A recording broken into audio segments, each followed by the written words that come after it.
allerede i gang med at skrive til Skibs nye mixtape. Selvfølgelig, money! Ude med Thijs.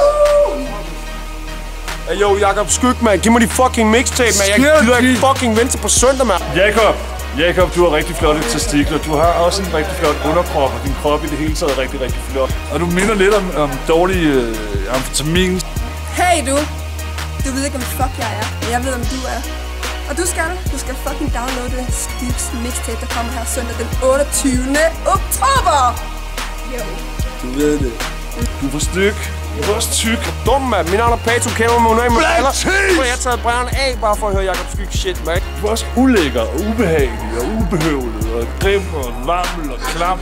Jakob fucking Skyg, mand. Hvorfor har man ikke fucking flere likes på sin Facebook? Hvorfor har han ikke det? Fordi du er en luder. Det ved du også godt. Piger og drenge på omkring 16 til 55 skriver digte om deep overcrop.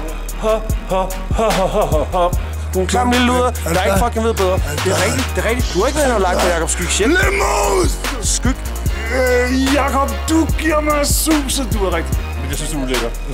Det kunne godt tænke noget til. Skyg shit. Black cheese shit. Du ved det ordentligt, mand. Fuck dig, mand. Fuck Charles og røv. Hvad vi snakker om på os? Skylder de fucking penge. Fuck af din job.